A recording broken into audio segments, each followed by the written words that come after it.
Jackson Morris walked through the grand gates of Hilltop High, his shoes clicking softly on the marble walkway. As the only son of a wealthy family, he was used to being the center of attention. His parents, successful and demanding, often reminded him that he was destined for greatness. Their expectations were a heavy weight on his shoulders, but it was the loneliness that truly gnawed at him. He had everything anyone could want: popularity, power, wealth, but none of it filled the hollow space inside him. On the other side of Hilltop's pristine campus was Belinda Hayes, the scholarship student from a poor background. With her simple clothes and determined gaze, she stood out in a school where wealth defined value. Her classmates mocked her behind her back for her lack of status, but Belinda had grown used to it. What they didn't know was that she was as resilient as the walls of the city she came from. She had learned to fight for what mattered, and nothing could break her spirit. But even the strongest of people sometimes needed a friend. It was during lunch when Jackson first saw her. He had been watching from a distance as a group of popular girls surrounded Belinda, taunting her for the third time that week. Usually, Jackson wouldn't have cared, but something about the way Belinda stood, head held high, unwavering, caught his attention.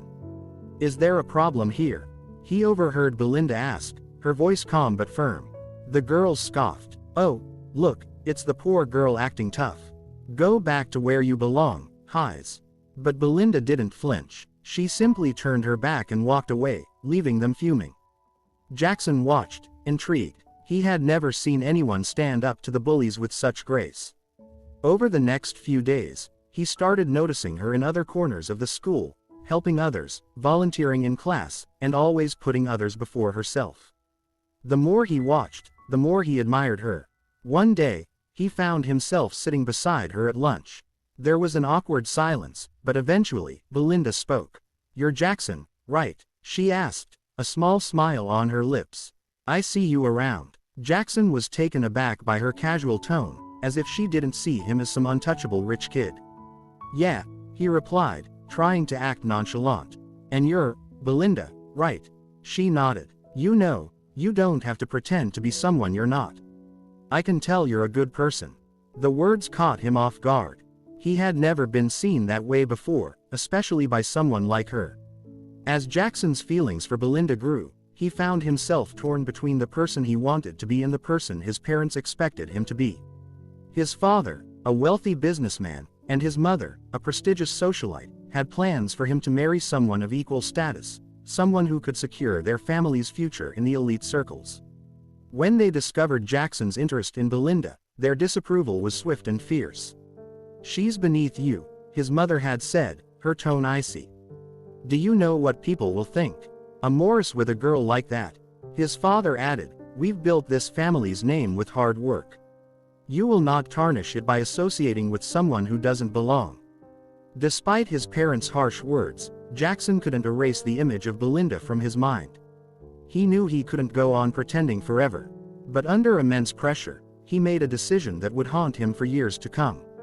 At school, he began to distance himself from her. He ignored her in the halls, laughed along with the other students when they made fun of her, and even mocked her in front of others.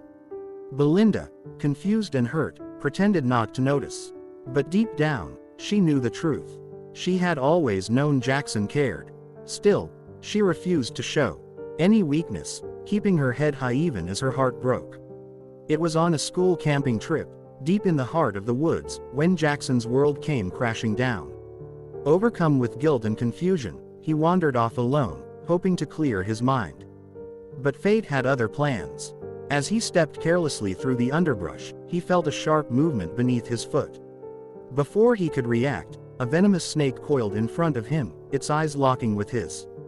Paralyzed with fear, Jackson froze, unable to move or scream. The snake hissed, its tongue flicking, ready to strike. "Jackson!" He turned, barely believing his ears. There, standing between him and the snake, was Belinda. Without hesitation, she grabbed a long stick, distracting the snake and giving Jackson the chance to stumble backward. But in the chaos, the snake lashed out, its fangs sinking into Belinda's leg. She gasped in pain but didn't falter. As the snake slithered away, she collapsed into Jackson's arms, her breath shallow. Jackson's heart pounded in his chest as he held Belinda. Her face was pale, and the pain in her eyes was more than he could bear. "I'm sorry," he whispered, tears streaming down his face. "I'm so sorry for everything. I never should have hurt you like that. I love you, Belinda. I always have." She smiled weakly, her hand reaching up to touch his face. "I knew you did. You don't need to apologize, Jackson. You were scared, but I'd do it all over again. I saved you because you matter." Jackson's tears fell harder. "No, I should have been the one to save you. You're my hero." Belinda's smile grew faint, but there was no regret in her eyes. "Live boldly, Jackson. Never let anyone tell you who to love or what to be. You're strong, and you've got a good heart. Don't waste it." As she spoke her final words, Jackson's world shattered. He held her tighter, his heart aching as her breath slowed and stopped. By the time help arrived, it was too late. Belinda was gone. The grief that overtook Jackson was indescribable. He had lost the one person who saw him for who he truly was, the person he had hidden for so long. Her death forced him to confront everything he had been running from. The expectations of his parents, the image he had built for himself, and the pain he had caused others. He realized, with crushing clarity, that he had never truly lived until he met Belinda. Jackson confronted his parents, his voice unwavering. "I will no longer live in the shadows of your expectations. I will honor Belinda's memory by being the person she always believed I could be." Years passed, and Jackson became a successful philanthropist, funding scholarships for underprivileged students at Hilltop High. He created a program in Belinda's name, ensuring that her legacy lived on through the students who would follow in her footsteps. Though he had found some peace in his work, Jackson never fully healed. Belinda's memory stayed with him, a constant reminder of the love they had shared and the love he had lost. On a quiet afternoon, he visited her grave, kneeling beside it. He whispered, "You'll always be my hero, Belinda." And as the sun set behind the hills, Jackson knew that, in his heart, she would never be truly gone.